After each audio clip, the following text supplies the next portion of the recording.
Hi friends, എൻ്റെ ലൈഫിൻ്റെ മറ്റൊരു വീഡിയോയിലേക്ക് എല്ലാവർക്കും സ്വാഗതം. ഇന്ന് ഞാൻ വന്നിട്ടുള്ളത് ജീര റൈസിൻ്റെ റെസിപ്പി ആയിട്ടാണ്. ഒരു നോർത്ത് ഇന്ത്യൻ സ്പെഷ്യലാണ് കേട്ടോ ഇത് നമുക്ക് ഡിന്നറിനൊക്കെ കഴിക്കാൻ പറ്റുന്ന ഒരു അടിപൊളി റൈസാണ്. നല്ല ഹെൽത്തിയും കൂടിയാണ്. അപ്പോൾ നമുക്കതങ്ങനെ തയ്യാറാക്കണം നോക്കിയാലോ. അതിനു വേണ്ടി ബസുമതി അരി ഞാനൊരു കപ്പ് എടുത്തിട്ട് ഇത് വേവിച്ചെടുത്തതാണ്. ഇത് വേവിക്കുന്നതിന് മുമ്പ് നന്നായി കഴുകിയിട്ട് 20 മിനിറ്റ് കുതിർത്താൻ വെച്ചിട്ടുണ്ടായിരുന്നു. ശേഷം ഇത് ഫ്രൈഡ് റൈസിനൊക്കെ നമ്മൾ റൈസ് വേവിക്കണ ആ രീതിയിൽ ആണ് വേവിച്ചെടുത്തിട്ടുള്ളത്. അരികൾ തമ്മിൽ ഒട്ടിപ്പിടിക്കാത്ത രീതിയിലാണ് കേട്ടോ വേവിച്ചെടുക്കേണ്ടത്.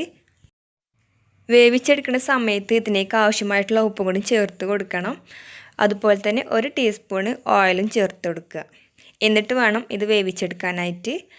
വേവ് ഓവർ ആവരുത്, അരികൾ തമ്മിൽ ഒട്ടിപ്പിടിക്കാത്ത രീതിയിൽ വേവിച്ചെടുക്കണം. ശേഷം ഇതുപോലെ ഒരു പാന് ചൂടാക്കി എടുത്തിട്ട് ഇതിലേക്ക് 1 ടീസ്പൂൺ നെയ്യ് ചേർത്ത് കൊടുക്കുക. നെയ്യിന് പകരം ഓയിലും ചേർത്ത് കൊടുക്കുക, അല്ലെങ്കിൽ ബട്ടറും ചേർക്കുക കേട്ടോ. ശേഷം നെയ്യ് നന്നായിട്ട് മെൽറ്റായി വന്നതിന് ശേഷം ഇതിലേക്ക് 1 ടീസ്പൂണ് ചെറിയ ജീരകം കൂടി ചേർത്ത് കൊടുക്കുക.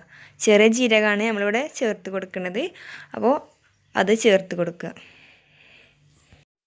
ശേഷം ഈ ജീരകം ലോ ഫ്ലെയിമിലിട്ടൊന്ന് മൂപ്പിച്ചെടുക്കുക. അതോടൊപ്പം ഇതിലേക്ക് ആവശ്യത്തിനുള്ള കുറച്ച് ഉപ്പും കൂടി ചേർത്ത് കൊടുക്കുക. ഇതൊന്ന് മൂപ്പിച്ചതിന് ശേഷം ഇതിലേക്ക് നമ്മൾ നേരത്തെ വേവിച്ചെടുത്തിട്ടുള്ള റൈസ് ചേർത്ത് കൊടുക്കുക. ഈ സമയം ഹൈ ഫ്ലെയിമിലാക്കിയിട്ട് നന്നായിട്ടൊന്നത് ഫ്രൈ ചെയ്തെടുക്കുക. നമ്മളെ ജീരകമൊക്കെ നന്നായിട്ട് മിക്സ് ചെയ്തെടുക്കുക കേട്ടോ ഈ റൈസിൽ. അപ്പോൾ നന്നായിട്ടൊരു 2-3 മിനിറ്റ് നന്നായിട്ട് ഹൈ ഫ്ലെയിമിലിട്ട് നന്നായിട്ട് ഫ്രൈ ചെയ്തെടുക്കുക. അപ്പോൾ നമ്മൾ റൈസ് ഇവിടെ റെഡി ആയിട്ടുണ്ട്. ഇനി നമുക്ക് ലാസ്റ്റായിട്ട് ഇതിലേക്ക് കുറച്ച് മല്ലിയിലയും കൂടി ചേർത്ത് കൊടുക്കണം.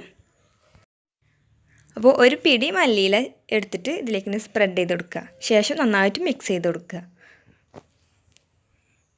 ഇപ്പോൾ നമ്മുടെ റൈസ് ഇവിടെ റെഡി ആയിട്ടുണ്ട്. നല്ല അടിപൊളി റൈസാണ്, നമുക്ക് ഡിന്നറിനൊക്കെ ഉപയോഗിക്കാൻ പറ്റിയ ഒരു അടിപൊളി റൈസാണ്. അതുപോലെ നല്ലൊരു ഹെൽത്തിയും കൂടിയാണ്. അപ്പോൾ എല്ലാവർക്കും ഒരു റെസിപ്പി ഇഷ്ടപ്പെട്ടെന്ന് വിചാരിക്കുന്നു.